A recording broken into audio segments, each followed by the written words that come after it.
business lives or personal lives, and Dave asked me to come and speak with you today because I've had a lot of obstacles and challenges in my life. So before looking forward to 2016, wanted to give you a little bit of background about myself. I've been losing my sight since birth because of retinitis pigmentosa. At 17, I was told that I would be blind by the time I was 30. At 35, I am legally blind, but I'm still able to do a lot of things with the sight I have. I started my own IT consulting company called Meow Productions in 2001, have been playing flag football, have been doing triathlons and other races with the help of Terry and other guides since that for the past couple of years. Looking ahead to 2016, there are a few things that I hope can help you. There are things that have helped me for the past several years. The first is to dream big and to set goals. I mean, everyone's at a different place in their lives and in their business lives. You may have a small business, you may have maybe part of a huge business, as some of you said that you introduced when you introduced yourselves. And so the goals and the dreams for what you want to do in that space are different, but the most important thing is to just keep moving forward. For me, one of the yearly goals is to continue to grow my business by at least 10%. And that may not sound like a huge thing. You may think, well, if you're going to dream big, make it 50% or 60%. But the reality is the economy is what it is, and so to even grow 10% is a big thing. And for me, this coming year, it's going to be a little bit more of a challenge because one of my clients has decided to do self-management, and so it isn't going to just be that goal of growth, but also how do I replace them as what they had me doing for them.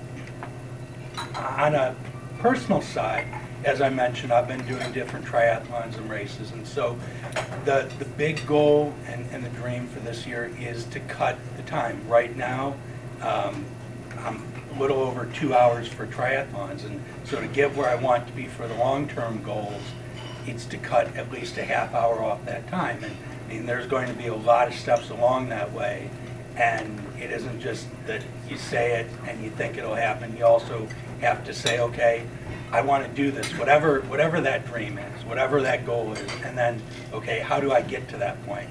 I've done that subconsciously for years, but I had a sports psychologist I heard speak earlier this year that really crystallized that for me.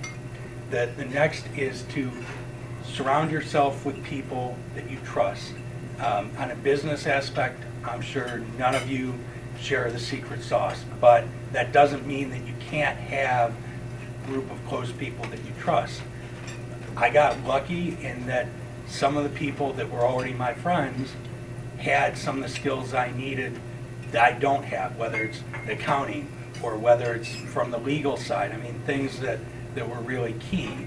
And have also been times where they don't. So what I've found works even just as well is to tap the people that you know and say, okay, I need this person. Well, I don't know anyone, but you know someone else, and it's just trusting the people to have them to help you to find someone. And I mean, the amount of trust that goes along with racing is even more so. I mean, out there, I can't see a lot of the obstacles. My guide, whoever it is, a lot of the times it's Terry, sometimes it's other people because of the requirements of the different races, but I mean, they're helping me to see as we're swimming. They're in front steering the tandem bike. They're helping me to see where the obstacles are where I'm running. I mean, and that's a lot of trust, and I have no problem with that. I have no problem with putting my hand in whoever, or my life in whoever's hands is running with me, participating with me as a guide that day, because I know it's all going to come out well. Now, you can never anticipate what's going to happen on a day, on a race day, but I'm confident that they'll help to protect me, and the weather will happen, it'll be what it is, but it'll come out well in the end.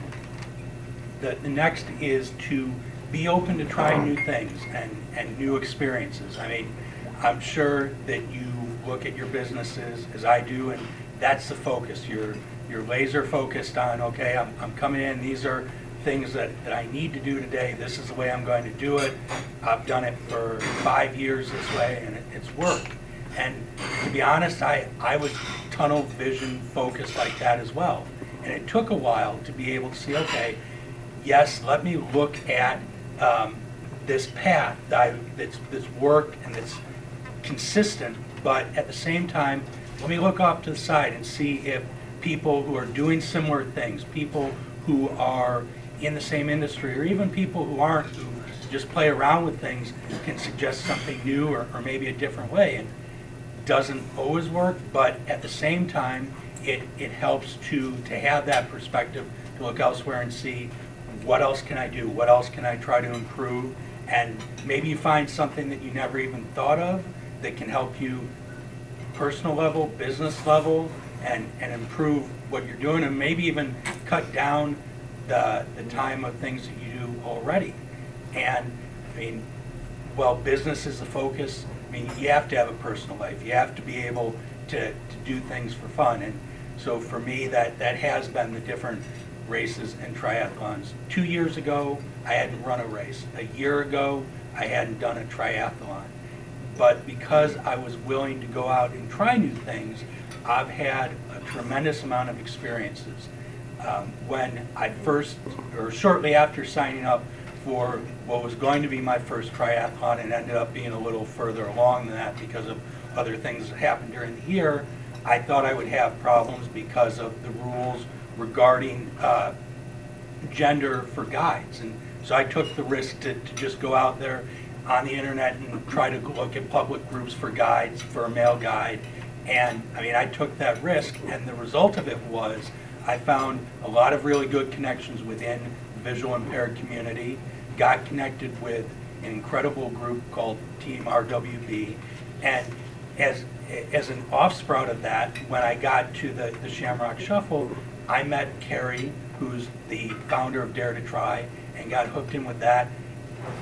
Amazing, incredible, inspiring people throughout the organization, both the athletes and the coaches, and none of that would have happened if I hadn't taken those sorts of risks. And to even further illustrate it, my schedule at the beginning of the year was to do the Shamrock Shuffle in March, to do the Big Ten in July, and the Naperville race, or Naperville Triathlon, at the beginning of August.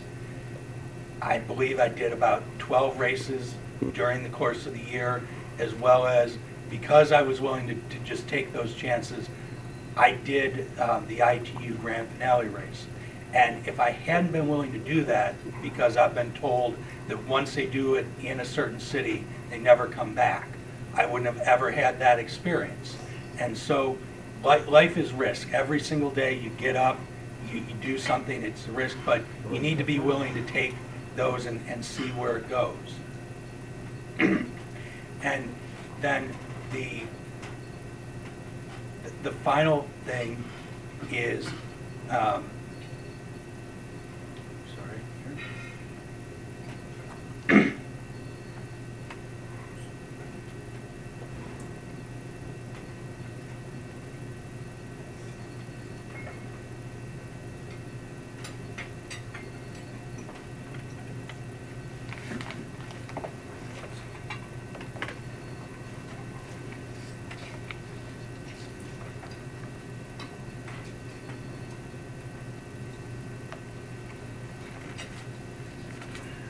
the final thing is to just be willing to never give up. I mean, it's never going to go perfect, as you saw right there. I mean, it honestly was not a planned move, but I mean, anything can and will go wrong, but you can't give up. I mean, during the early days of my business, when I first started it, I made some incorrect decisions. I honestly didn't know any better in terms of, because I was just starting out. I was just setting things up. And I learned from it, but there were some struggles. There were some things that could have gone better. But I mean, I didn't just say, okay, this hasn't gone right. These are messes I have to clean up. let's just shut it down. Instead, I mean, I continued to push through it, and I mean, I'll be celebrating 15 years in January. And I mean, from the personal side, when we were doing the training, Terry and myself, for the triathlon, there were 2 or 3 consecutive sessions where I just couldn't get going on the bike. We must have been at least 30 or 40 times of just trying to get started. We never even made it out of the parking lot. And I mean, those were some really hard sessions. And it was just continuing to push through and to not give up, and to just say, okay, this hasn't gone right. This hasn't gone how it should. What can we try next? What else can we try? And it all worked itself out in the long run, but only because, I mean, I wasn't willing to give up, she wasn't willing to let me give up, and I mean, it all worked itself out. So 2016 can be a great year for everyone in this room. Just be focused, stay the course, and believe in yourselves.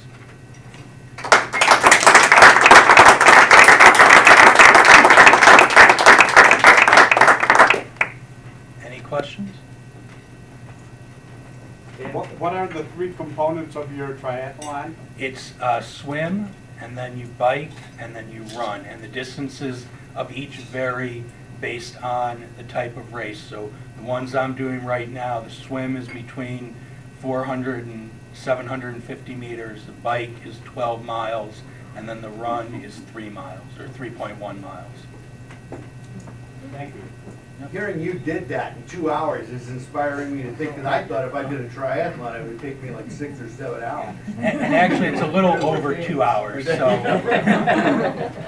Good job. James, you've had many accomplishments, but one I want to commend you on is your 15-year anniversary for your business. Thank you. In January. That's, Yeah. like Congratulations. you said, that's an awesome accomplishment.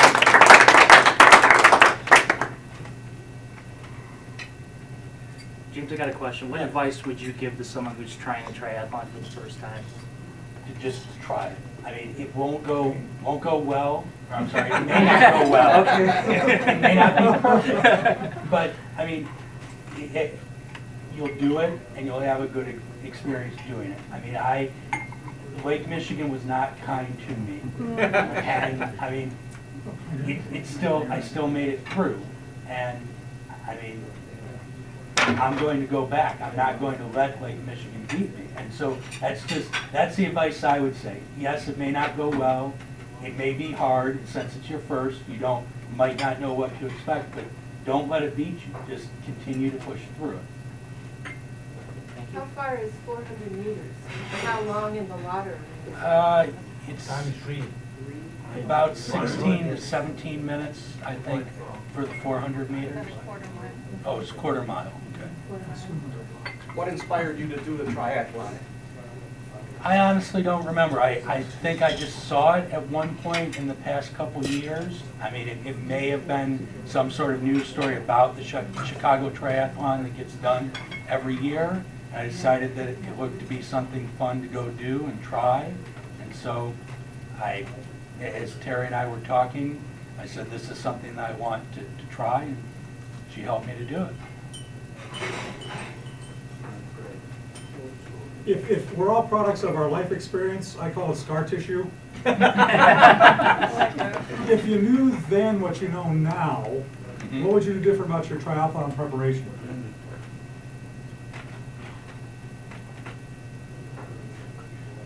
I guess that I would have started doing it at an earlier point. And by that, I mean, this coming year, 2016, will only be the second year that I've done it.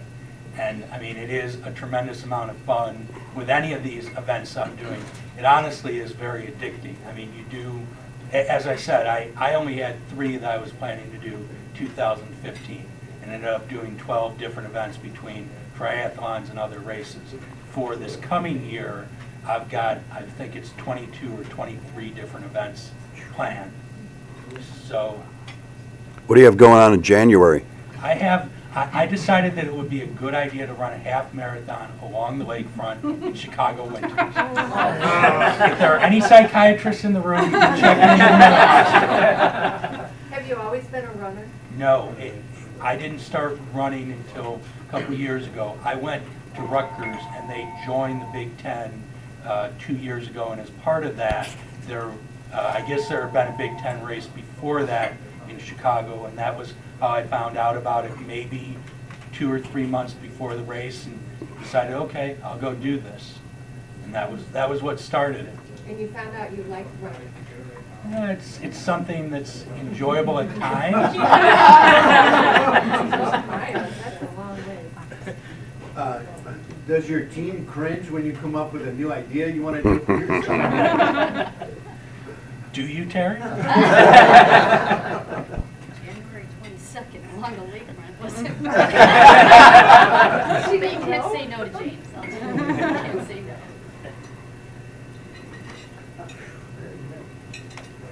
Well, I've learned as a small businessman, as well as all the rest of us, I couldn't do anything without a good team. And so I'd like to applaud your team as well right now.